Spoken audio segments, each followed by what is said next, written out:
Good morning.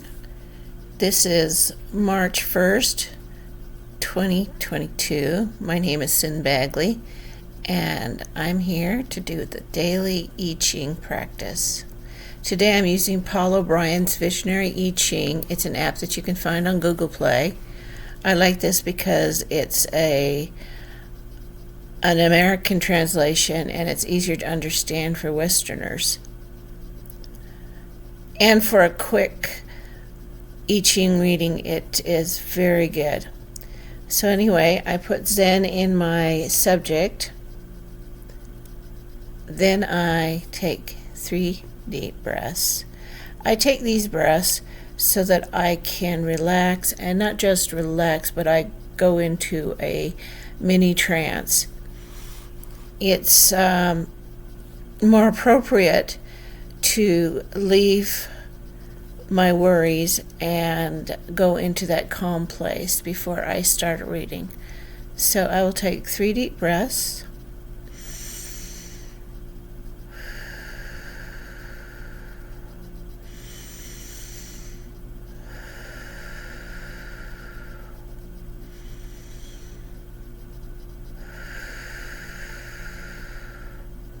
Now I toss the coins.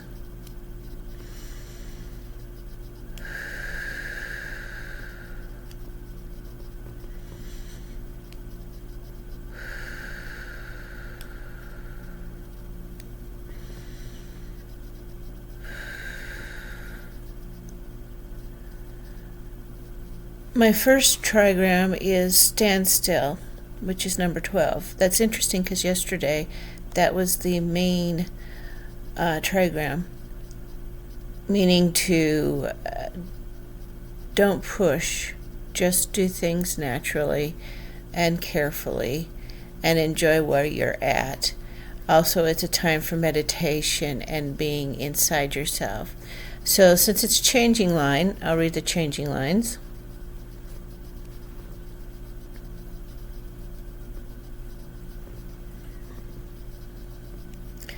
So the first changing line is changing line 3.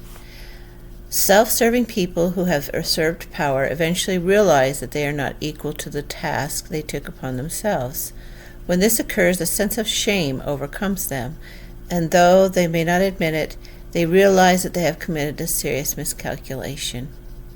At this point, events may take a turn in your favor. Observe your adversaries closely, for their inner feelings may hold the key to future changes. The second changing line is changing line 5, and it goes, the moment of transition has arrived and the conditions are changing rapidly, but before you take action, ask yourself, how might I fail? What could go wrong? Danger threatens people who are too confident of their capacities. Remain alert and skeptical, and take care to see that your assets are well protected. Move cautiously but determinedly, like someone crossing a canyon on a tightrope. There's no going back, and there's no safety net below. That's interesting that it says that there's no safety net. It's all on you. And then this will turn into the future, which is number 56, the Wanderer. I do like this card, actually. And it's when you're in a new territory. It says, seasoned travelers know that special decorum is called for when venturing far from home. They must drop a more yielding personality so that their local contact or host can open doors and pave the way. Inwardly, the wanderer knows that it is sometimes difficult to discern the intentions of strangers. Are they hostile, or friendly, or merely opportunistic? The twin houses of mystery and discovery rule any journey we take. Each new day is launched on a fresh landscape, one that reaches out to grab our attention. Travel is a great teacher and a great equalizer. There is an art to living on the road. Increased caution and discernment become the keys not only to success but to survival.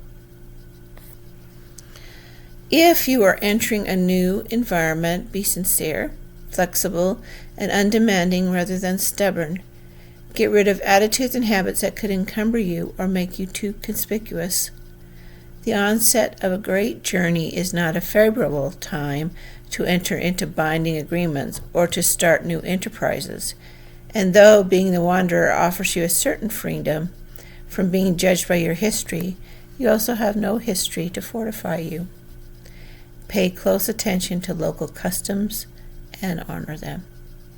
And I understand this very well because when I was doing my military service, I was in the Navy. And I lived in Japan for 2 years. I was down in Panama for 6 years, and I was in Germany for another 6 years. I went to Germany when I was a civilian as a contractor for the military. So this is very good advice when you go into any new environment. You walk in confident but cautious. You don't get yourself involved in cliques. And as you become more comfortable, and not just comfortable, after you've observed the people around you and you've seen what kind of people they are, then you know who you can trust and who you can't. In the same way, when you go into a new environment, and particularly countries, you find the areas that you can go into that safely and those you can't. So it's always good to go in cautiously and gratefully, because if you have a host or someone who is your guide, they are taking time out of their lives to help you. So always be gracious. Anyway, may you have a great day and go forth and do good.